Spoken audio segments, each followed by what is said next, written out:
Hey everyone, welcome to our SFI biweekly briefing on Tuesdays at 2. I'm Sarah, SFI's Executive Director. And I'm Brandy Jones, SFI Organizing Director. With everything going on in the news right now, especially in Ukraine, we thought it'd be useful to spend this week's briefing on what we're calling like a diplomacy deep dive. So we're going to explain some of the international diplomacy jargon and acronyms that you're probably hearing a lot in the news right now. This way we can all feel a little less overwhelmed by the headlines. Sound good, folks? Yeah, let's start with this deep dive and the two acronyms that we keep hearing come up on the news, NATO and the UN. Sarah, what's the difference between NATO and the UN? Great question, Brandy, because if there is any other entity in the world besides military that is obsessed with acronyms, it is international bodies like both of these. So it totally makes sense that there's some confusion. So NATO stands for North Atlantic Treaty Organization. It's basically a group of European countries plus Canada and the United States who have all agreed to be military allies together. So if one of these countries ever gets attacked, like at what happened after 9/11, everyone else has promised that they would go and help that country. NATO is a military body, in short. Now, note, Ukraine is not part of NATO right now, but the countries where US troops have been deploying, like Poland and Germany, those are parts of NATO. Now, UN stands for United Nations. This is a very different international body. For starters, it's way more universal. You've got basically every single country in the world, including Russia, part of the UN. It's also not a military organization. The UN focuses on things like diplomacy and development, which are things that are supposed to prevent military conflicts from arising or at very least worsening. The UN also has like smaller bodies that are part of it that you may have heard of. For example, the Security Council is probably one of the most well known. There's also the Human Rights Council, which, fun fact, I used to work at. So anyway, if you're confused by these two acronyms, again, it's totally understandable because both of these institutions have been really involved in the Ukraine situation. And here's how to think about the difference within this context. NATO is a group of countries that have been attempting diplomacy with Russia since before the invasion and have subsequently been supplying military equipment and humanitarian aid to Ukraine, while the UN is like the rest of the world who have united at times to condemn Russia's actions through things like joint resolutions. Although there's not a ton more that they've been doing because, again, Russia's part of the UN, so they're able to block a lot of that stuff. And UN is also one of the entities who would try to hold Russia accountable for war crimes later after this conflict, which I know Brandy is going to give more details on later. But anyway, that's NATO versus UN. Now, Brandy, it's your turn to answer a question we've been getting. So we've heard a lot about sanctions, namely sanctions from the West against Russia. Can you clarify what sanctions are and how they work? Yes, Sarah, there are a lot of different types of sanctions, but like basic definition of a sanction is this. Like sanctions are economic penalties that countries use to punish individuals or other countries who go against international law. They instead of involving bullets, it involves money. So for example, a country can block another country from trading with them. They can even say, if someone does trade with this country, we're going to block them too.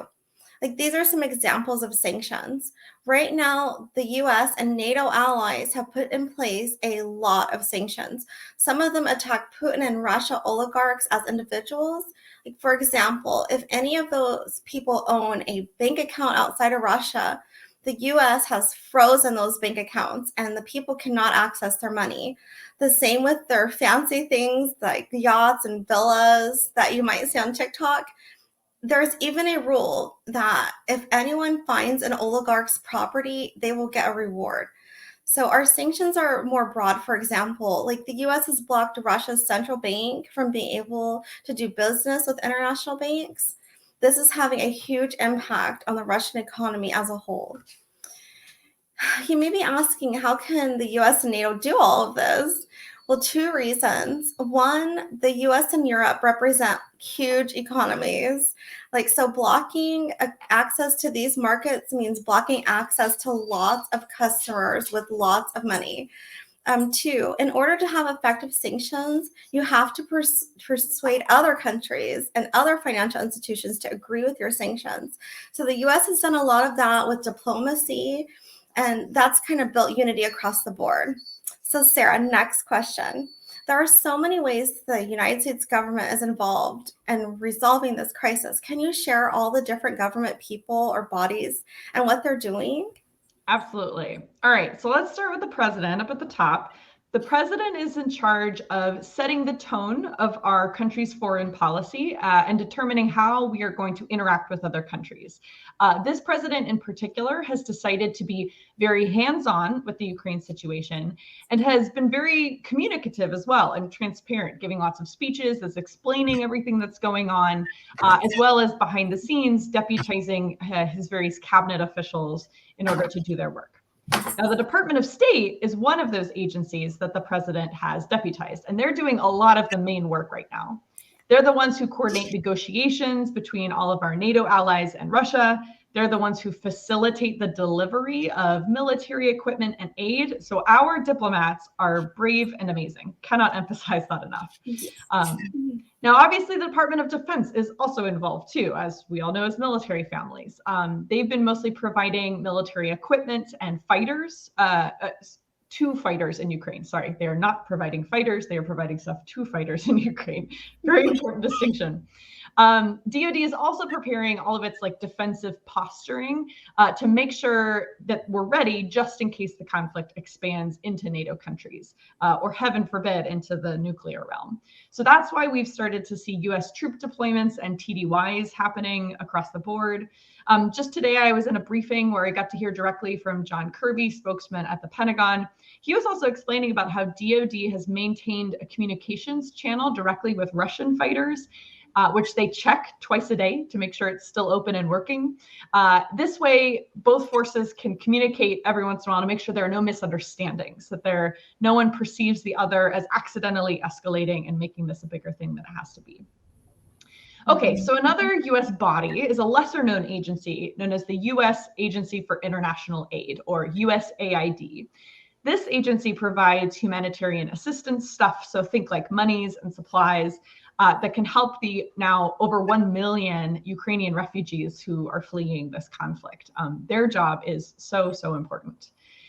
Remember all the sanctions we talked about? That is all thanks to the US Treasury Department, who writes the sanction policies and helps monitor compliance. And finally, keeping it brief, let's also not forget Congress, who is of course involved as well. Now, because the United States has not declared war against Russia, Congress hasn't had to flex its war powers yet, but Congress's main power right now is funding. So Congress is in charge of appropriating the money that will need to support all of the sanctions and aid packages that the president has been proposing. A brief summary of how many people and bodies in the US federal government are involved. Okay, Brandy, last deep dive question of today. Over the last week, I've read a couple articles that talk about this thing called war crimes, specifically efforts to document war crimes that Russia is committing against Ukrainians in the course of their invasion. Can you give us an overview of what entity or entities are in charge of documenting and ultimately prosecuting war crimes after an armed conflict? Yes, Sarah, there are a couple of authorities when it comes to war crimes. The International Criminal Court, which can prosecute human right violators, and a court of international law. They don't have enforcement power, but their voice carries a lot of weight. Then there are other entities that can investigate and report on those war crimes to build awareness and public shame. Those include the United Nations for Human Rights Council and also many non-governmental organizations around the world, like Amnesty International, who have an impressive on-the-ground presence in countries. Last is our call to action for today. It's a time in the week where we ask everyone out there, while it's very easy for military families to feel helpless right now, we just don't have to. Last week, SFI published a whole webpage of resources. If you can use some mental health support at this time, there is a list of places to get help. We strongly encourage everyone to reach out if you need, and they're totally available.